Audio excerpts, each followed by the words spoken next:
السلام علیکم دوستو، آج ہم اسلام کی تاریخ کے ایک عظیم اور رلا دینے والے واقعے کے بارے میں بات کریں گے جسے دنیا کربلا کے نام سے جانتی ہے۔ محرم اسلام کا پہلا مہینہ ہے اور اسی مہینے کی 10 تاریخ یعنی یوم عاشوراء کے دن نبی صلی اللہ تعالی علیہ وسلم کے نواسے حضرت امام حسین نے حق اور سچائی کے لیے اپنی جان قربان کر دی۔ یہ واقعہ صرف ایک جان کا نہیں ہے بلکہ صبر، ہمت، ایمان اور اللہ کی رضا کے لیے ہر چیز کی قربانی دینے کا ہے۔ نبی صلی اللہ تعالی علیہ وسلم کے دنیا سے پردہ کرنے کے بعد مسلمانوں کی حکومت پر یزید بن معاویہ کا قبضہ ہو گیا۔ پیارے دوستو، یزید چاہتا تھا کہ تمام مسلمان اس کی بیعت کریں اور اسے اپنا حکمران تسلیم کریں، لیکن امام حسین نے دیکھا کہ یزید کے کئی کام اسلام کی تعلیمات کے خلاف ہیں۔ اسی لیے امام حسین نے فرمایا، میرے جیسا شخص یزید جیسے شخص کی بیعت نہیں کر سکتا۔ امام حسین کا مقصد حکومت حاصل کرنا نہیں تھا بلکہ اسلام کے اصلی پیغام کو بچانا تھا۔ کوفہ والوں کے خط۔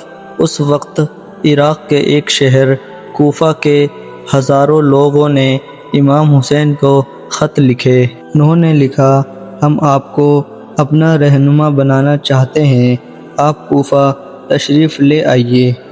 پیارے دوستو، امام حسین نے سب سے پہلے مسلم بن عقیل کو کوفہ بھیجا۔ شروعات میں لوگوں نے ان کا ساتھ دیا، لیکن جب یزید کے گورنر نے دھمکیاں دی تو اکثر لوگ پیچھے ہٹ گئے۔ آخرکار مسلم بن عقیل کو شہید کر دیا گیا، لیکن اس وقت تک امام حسین سفر پر نکل چکے تھے۔ کربلا میں پہنچنا۔ 2 محرم 61 ہجری کو امام حسین اور ان کے ساتھی کربلا میں پہنچے۔ یزید کی فوج نے انہیں گھیر لیا۔ امام حسین کے ساتھ عورتیں، بچے اور چند افراد ساتھیوں کا قافلہ تھا۔ کچھ دن بعد فوج نے ان کا پانی بھی بند کر دیا۔ سوچئے، ریگستان کی گرمی اور پیاس کی شدت کیسی ہوگی۔ بچے پانی کے لیے تڑپ رہے تھے، لیکن امام حسین اور ان کے ساتھیوں نے اللہ پر بھروسہ کرنا نہیں چھوڑا۔ 9 محرم کی رات۔ پیارے دوستو، 9 محرم کی رات کو امام حسین نے اپنے ساتھیوں کو جمع کیا اور فرمایا، دشمن مجھے چاہتا ہے، جو جانا چاہے اندھیرے کا فائدہ اٹھا کر چلا جائے، لیکن کسی نے ساتھ نہیں چھوڑا۔ سب نے کہا، اگر ہمیں 1000 بار بھی جان دینی پڑے ہم آپ کا ساتھ نہیں چھوڑیں گے۔ یہ وفاداری اور ایمان کی مثال تھی۔ عاشوراء کا دن۔ پیارے دوستو، 10 محرم یعنی عاشوراء کے دن امام حسین کے سبھی ساتھی ایک ایک کر کے میدان میں گئے اور شہید ہوتے گئے۔ امام حسین کے گھر کے افراد بھی شہید ہوئے۔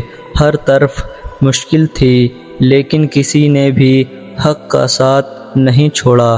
پیارے دوستو، امام حسین نے آخری لمحے تک اللہ کی عبادت اور ذکر کو نہیں چھوڑا۔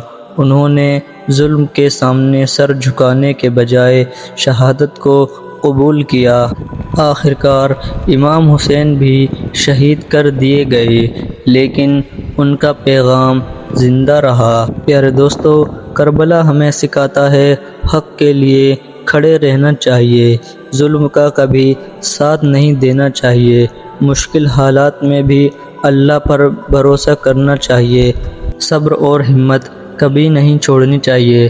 پیارے دوستو، امام حسین نے دنیا کو بتا دیا کہ سچائی کے لیے قربانی دینا ہی اصلی کامیابی ہے۔ پیارے دوستو، محرم اور کربلا کا واقعہ ہمیں ایمان، صبر اور حق کی راہ پر چلنے کی تعلیم دیتا ہے۔ اللہ تعالی ہمیں امام حسین کی قربانی سے نصیحت حاصل کرنا اور ہمیشہ سچائی کا ساتھ دینے کی توفیق عطا فرمائے۔ آمین۔